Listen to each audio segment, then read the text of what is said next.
Hello, friends. This is John, kind of third of episode 169 of Shadow and Flame with Magic, the podcast. And today we're going to review X-Manhunt Part 6 and CD, and then deep dive into Hunt for Wolverine Dead Ends, and then cover the rest of the comics that came out last week.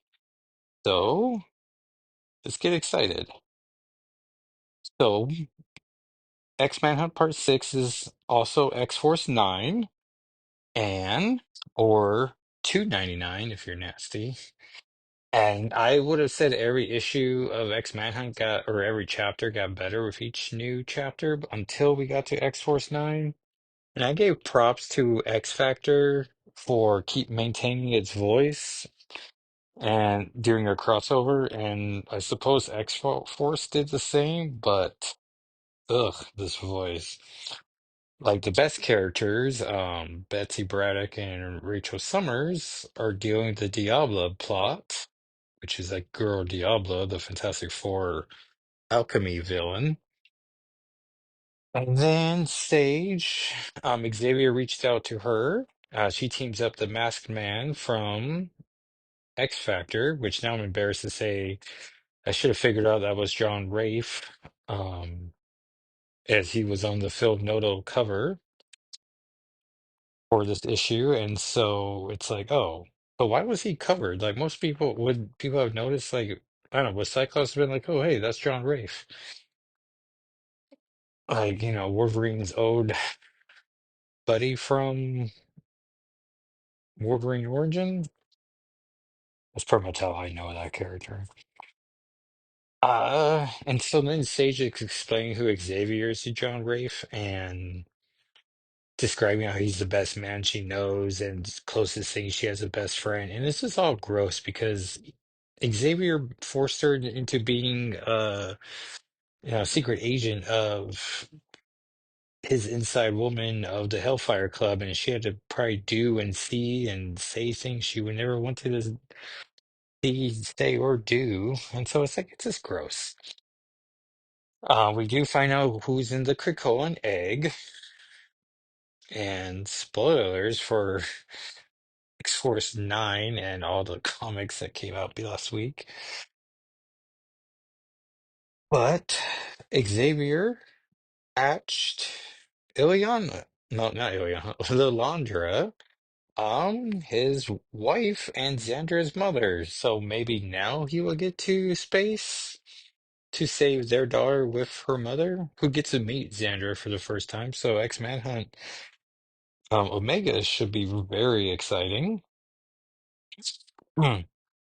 And then we had Exceptional X-Men number 7, which was considered collateral damage, and also did not get a Phil Noto cover, which is highly disappointing.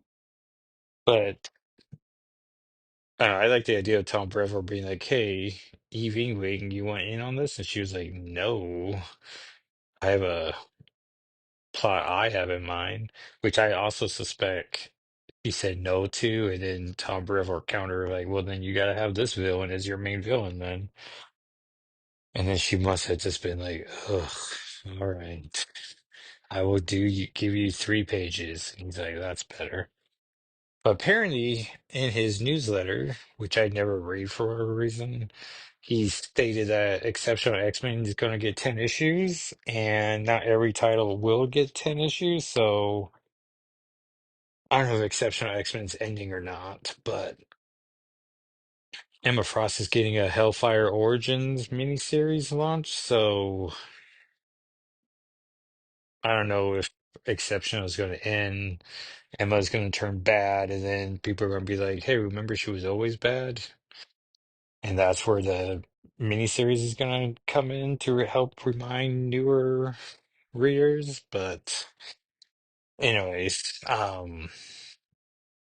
Bobby comes in going like, "Hey, everyone, Xavier escaped prison, and now, he's on the loose. There's literally an X-Manhunt for him," which would have been fun if he had said that. But this series can be fun, but not that much fun. Not that quality of fun. And so Emma and Kitty are upset. The kids are like, "Who's this Xavier guy?" Which is weird, as you would think. Well, I don't know, how long ago was um Rita Xavier's in continuity? Like, I don't know, but there probably wasn't even a news. Oh no, no, but that Morrison's run includes Xavier coming out, via Cassandra Nova taking over his brain and saying, I am a mutant, and everyone being like, "Oh, well, that makes sense." Which you think that would have added to the mistrust of mutants, to like, "Oh, this guy who's been the world's renowned mutant expert is now a mutant himself." Like, oh, that makes sense. But you think that would have caused some people to be like, "Ugh, this guy?" And then look into Michael Xavier and be like, "Wait a second, Michael Xavier, that was Magneto. Did he literally look for a first name that starts with an M? We're on to you, Magneto." Carmen Carnero did an amazing job. The issue opens up with Emma Frost narrating, thinking back about how great Cocoa was because it was for lovers, and she was thinking about all of her past loves, and it was this great page. We even got a double page splash of House of X5. With everyone having a sweet party. I do like how she made a point of drawing Jean, Cyclops, and Logan together. Like, oh yeah, they could potentially be a throuple. Because Tom Brevoort was like, I don't see it that way. And it's like, all right, buddy. And then issue ends with Axel getting a tour of the basement of Zatos's um laboratories, and he's immediately like, "This doesn't feel right. This has bad vibes. I'm just an intern here. Maybe I should go." And he's like, Santos, I gotta go. And he's like, since you are making a point about being my employee, you should call me Mr. Sinister." And it's like, ugh. And it's like the worst kept secret, but Xavier or Sinister is gonna kill this series, and now we're gonna be left with his Magic as our guaranteed great comic of the month whenever it comes out. So yeah, so that was X-Manhunt Part 6 CD. So let's get into Hunt for Wolverine Dead Ends as we conclude our Daredevil month.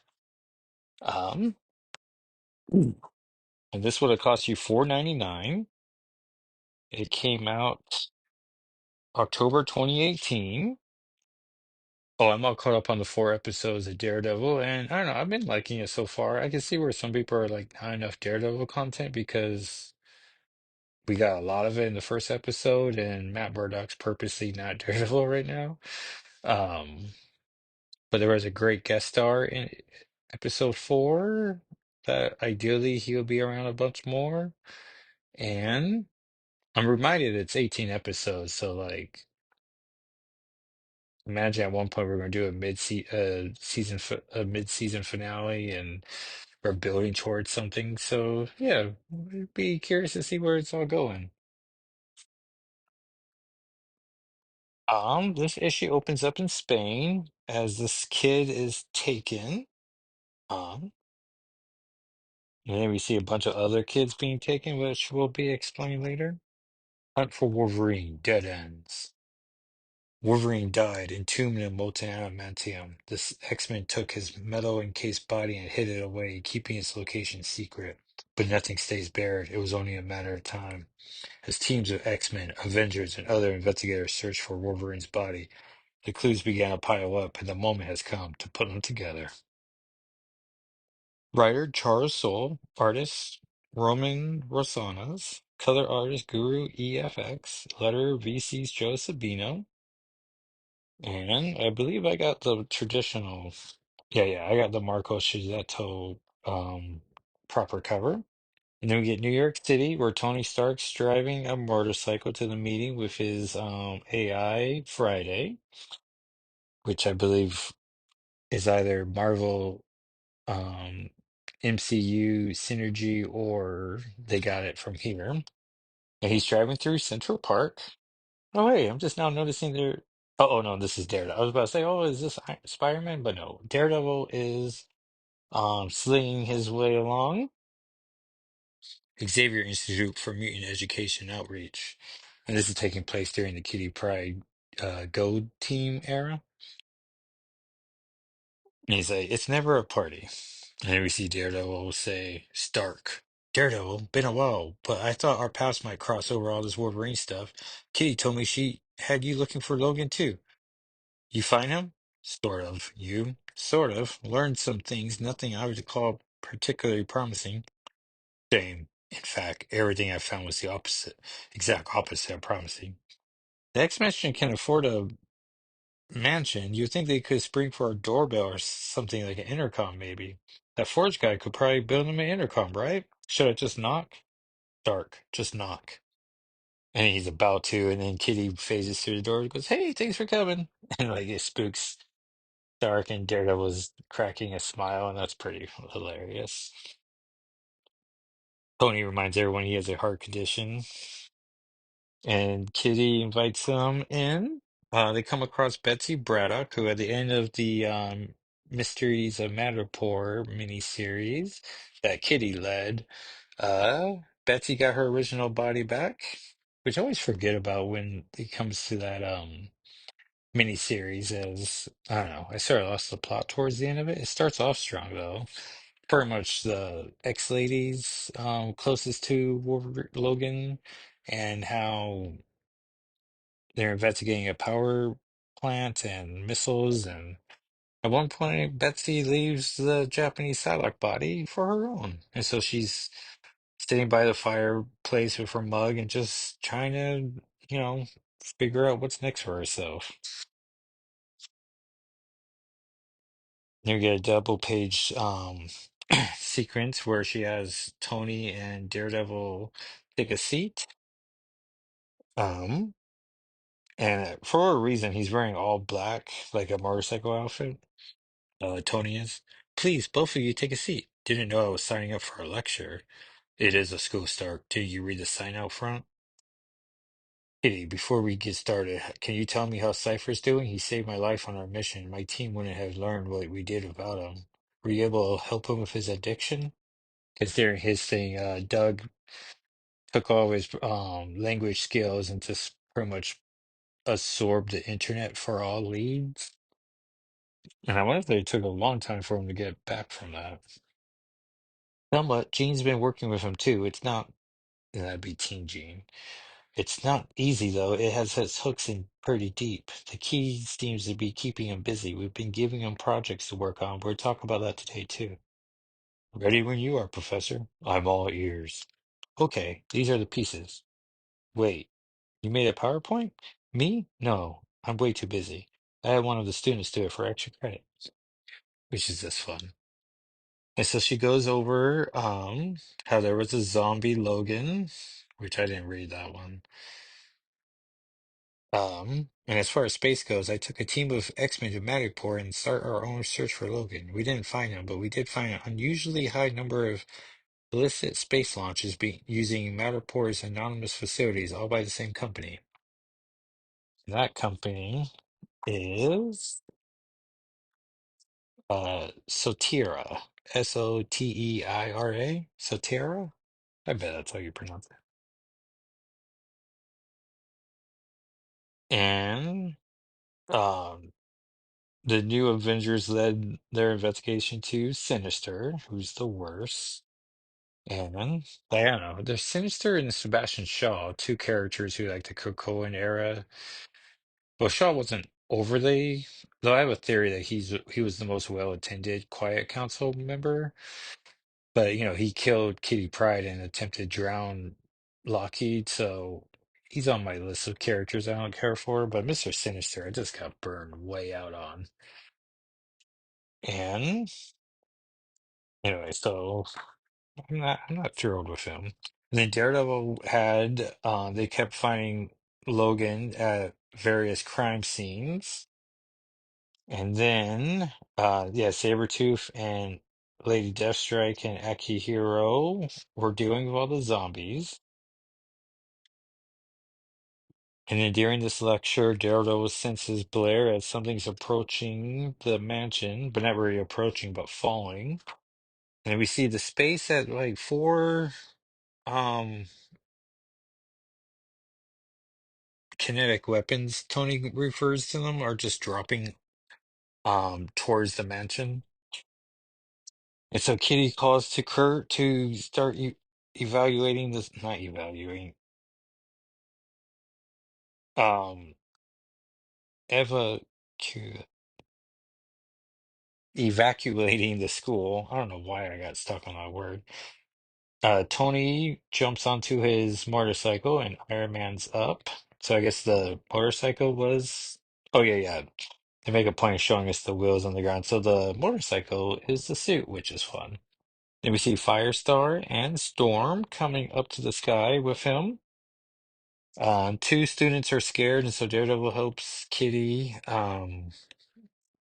get to them. I just like seeing Kitty and Daredevil. Those two could be fun together.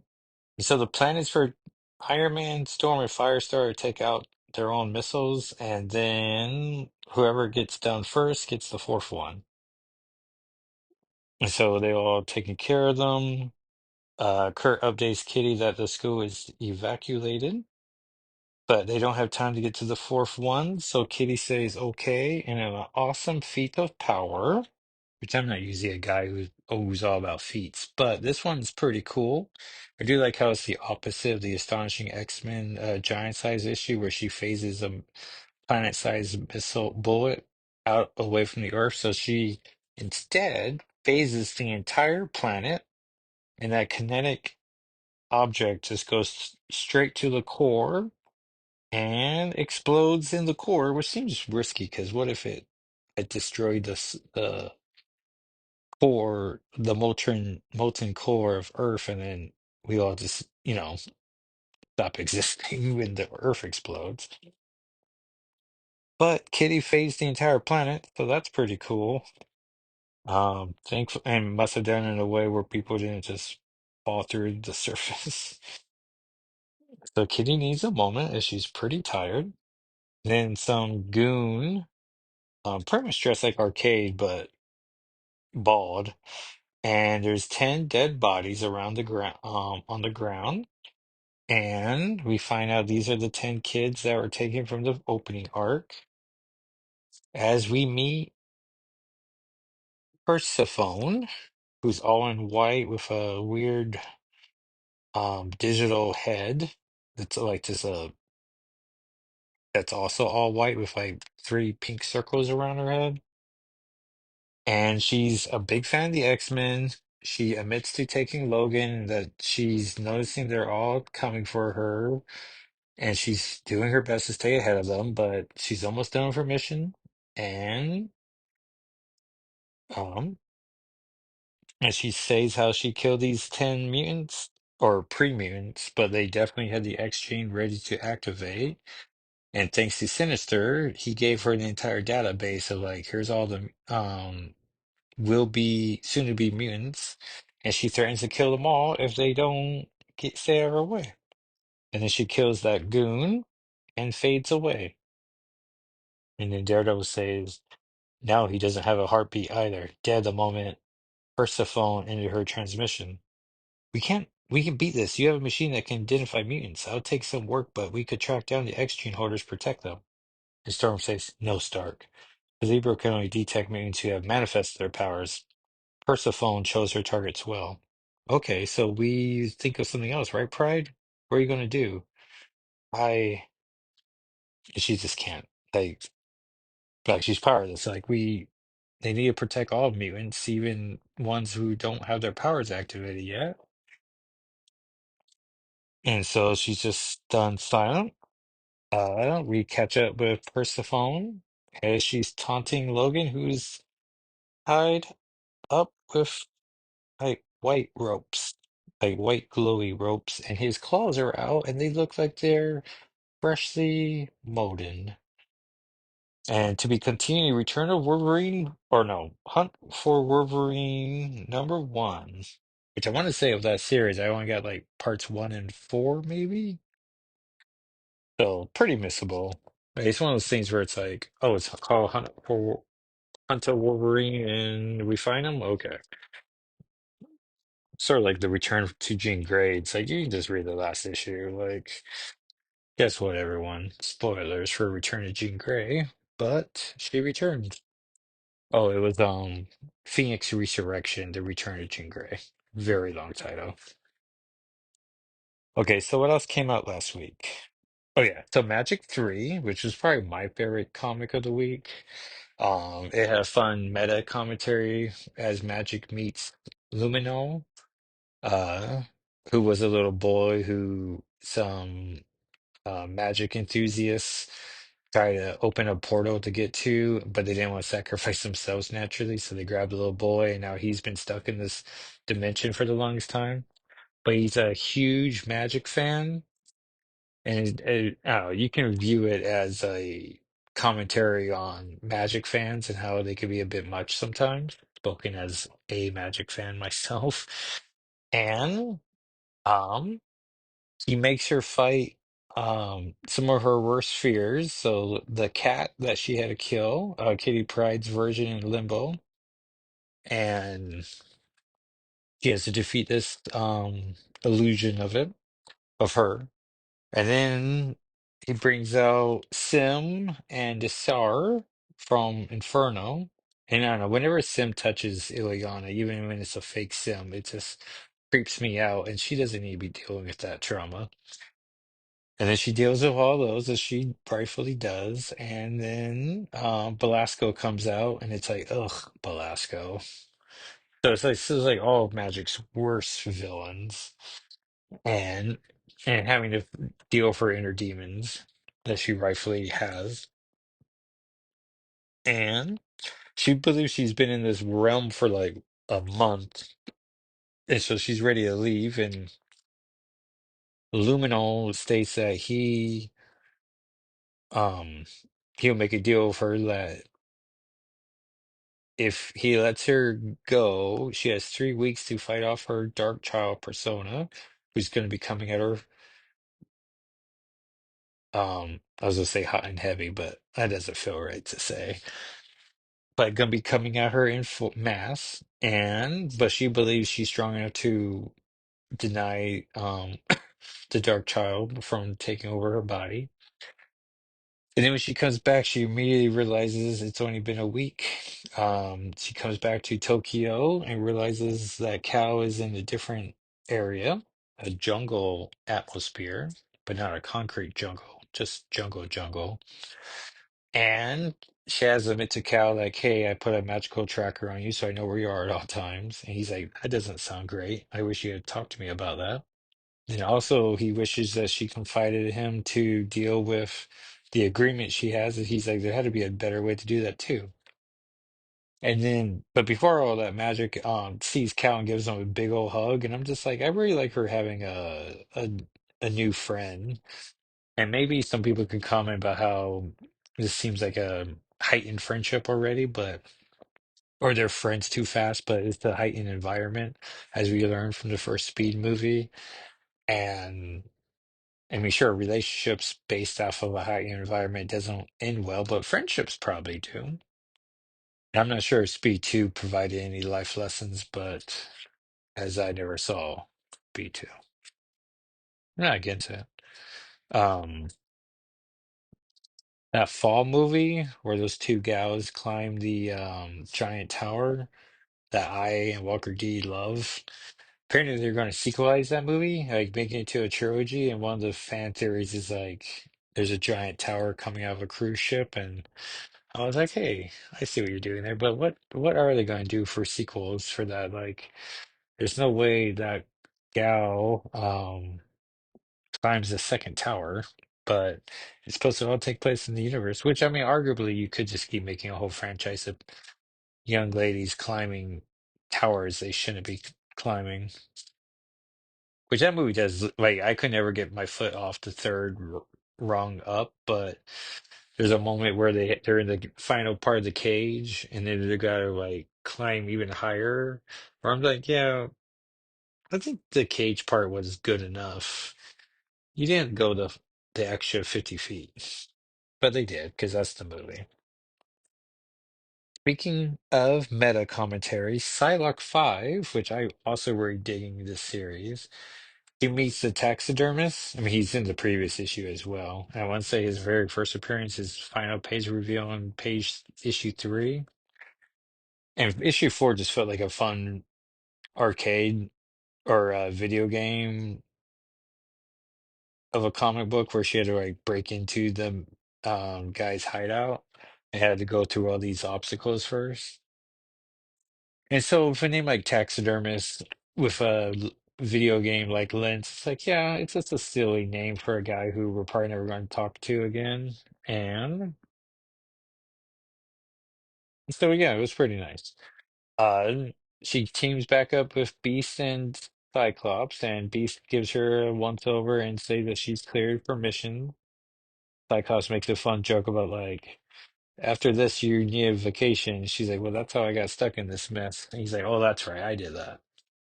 And so, and then the issue ends with her and Grey Crow. So Con John content that I love. And she looks in the mirror and she sees her Ravage personality coming, trying to come out of her body. So we might have to deal with that nonsense. Um, oh yeah, and the taxidermist threatened that he was going to bring Betsy here to. Oh yeah, because he's a super fan of Psylocke, and so he had a whole room built around it, just like that episode of Ninja Turtles of the '87 series, that one collector who just had like all the Ninja Turtle memorabilia. And so I was like, all right, I see where this is going. And now that X-Force is ending, uh, Betsy is now available to go into the series. Not like it really matters. Like, characters can show up in other characters and you just explain it away in your own no prize sort of fashion. Speaking of romance, Cable Love and Chrome 3 came out, written by David Perez, who's about to launch a new Captain Planet series. And he's a fun follow on Blue Sky, as he and I were engaging with each other for a little bit. And he was like, hey, if you like issue 3, you're really going to like issue 4, and 5 will be out after that. Because I thought it was a 4-part series. I was like, well, 5's already a bonus, and I'm really digging it. The new character Avery is keeping her sister's memory alive in her cybernetic headspace. So Cable's slowly dying, and so she puts Cable's, mind in her cybernetic mind space, and then we get to meet her sister that way. So I think that's very fun. Though one criticism I will have is that it was a lot of page space spent for Cable slowly dying, and it's like, it's a character we know won't be dying, so do we really need half the comic being about that? But at the same time, we have seen Cable die at least twice, I believe, so maybe he can die. I don't know. But Avery does die and ends up in his cybernetic mind with her sister, so we get a sister reunion, which is nice. And then, of course, issue 4, Cable's gonna have to get Avery back, so that should be interesting to see. Um, okay, Avengers 24. Not as fun as the other two issues. The Technic was not there. There's a lot of Kang nonsense. The Avengers try to defeat him. And then he's about he defeats them, thinking he killed them, and then he's gonna betray Black Cat. And then she's immediately like, "Well, then I curse you of bad luck." And then as soon as she says it, pretty much all of his plans fall apart. Turns out the Avengers did a last minute save of Vision's computer brain, telling him like, do these exact directions, and everyone would be fine. And so then Kang gets defeated. Um, Felicia says bye to her father, who figures out that she's his daughter, and they have a little hug, recognizing that he won't have memories of this, but Felicia will. And then he says bye. And then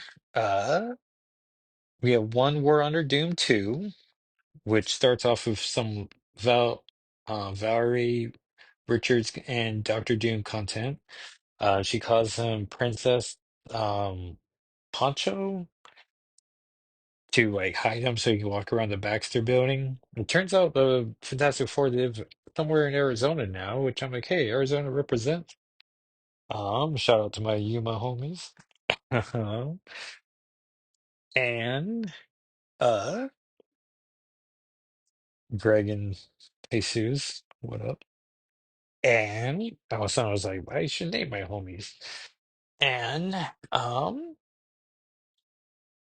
yeah, so he's promising he takes her around the world, showing him that the world under Doom is pretty much okay. Like if you just let him do his thing, it's fine. And he's not like terrorizing people, he's just literally making their worlds better. But of course, that's too much for the Avengers, storming the Avengers, and so they're gonna try to attack him. Before they do, the Fantastic Four attacks him, and then he makes spin the thing, not the thing anymore. He's no thing. And now we're just down to Ben Grimm, who's just like, hey, my powers are gone. It's like, yeah, they sure are, buddy. And then there's TVA 4, which I like how this is an Exiles team with the TVA management, but I really do not need the TVA business. Mobius wakes up.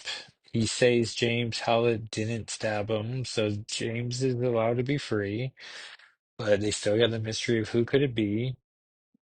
And we get Gambit having a major focus in the issue. And then they come to the 616 universe and try to just look for more Lee. And so I feel like there was a dramatic final page reveal, but it's escaping me now. But for the most part, yeah.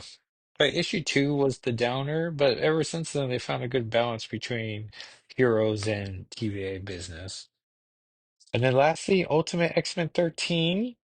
Usually I'm not a big fan of imaginary adventures or it was all a dream the entire time. But as we see Armor and Shadow King are in a big tube, we see what happens if Dark Armor comes out as the Mayhem and the other X-Men stand no chance against her. And so either that's the worst case scenario, and we're gonna hope that things turn differently, but we just have to see what happens. And that, everyone, was the comics of last week. So let's see what comics came out this or next week or this Wednesday. I'll work on these transitions. X-Manhunt Omega comes out, which would be the concluding era. I got this one pre-ordered, so Kitty Pryde's on the cover, and so we'll see if she's actually in there. Probably just cut to her and Emma being like, "Well, that happened." Um, Kitty Pryde, speaking of cover girls, as we were, she is on the cover to the June Pride Month, so I'm getting that comic. And their Exceptional X-Men 10, which might be their last issue, we don't know. She, there's gonna be a Pride cover, Pride with a I, that is. So ideally, of the cast, it should be Kitty Pride cover. So I'm hoping to get that one. Let's just go down the list. Deadpool versus Wolverine Slash 'em Up comes out, which I don't know what that's about. Doom Division 1, which Karma shows up in issue 3, so maybe she'd be part of a issue 2 page reveal. Godzilla versus Fantastic Four, which I believe takes place in the 60s. And then Spider-Man's or I think it's Hulk in the 70s, Spider-Man in the 80s, and X-Men in the 90s. And New Avengers in the aughts. So, as cool as Godzilla Fantastic Four is, I have zero interest in the 60s Marvel, so see how that works out. Laura Kinney Wolverine 4. Cool 'em Naughty 1, which usually I don't care about Deadpool ones, but I check to see if there's any X-Men content in them, so that's why we're keeping track. Rogue Savage Land 3. Let's see. The covers are very misleading as the comic series itself is not cheesecakey at all. So issue 2 had lots of Magneto shirtless though. So I was like, well, maybe it's not completely free of cheesecake. Amazing Spider-Man 70 is the concluding issue of Eight Deaths of Spider-Man, and Magic's been in the bulk of these last half issues, so we'll see how her and the X-Men fare in it. Oh, Ultimate Wolverine 3, which is the debut of Ultimate Kitty Pryde and Gambit as part of the members of the Oppression. And Um, I was worried she's gonna die, and that because they killed Mystique and Nightcrawler off in the first issue, but we just got in the June solicitations that Kitty Pryde's coming back, so we can read this issue with ease.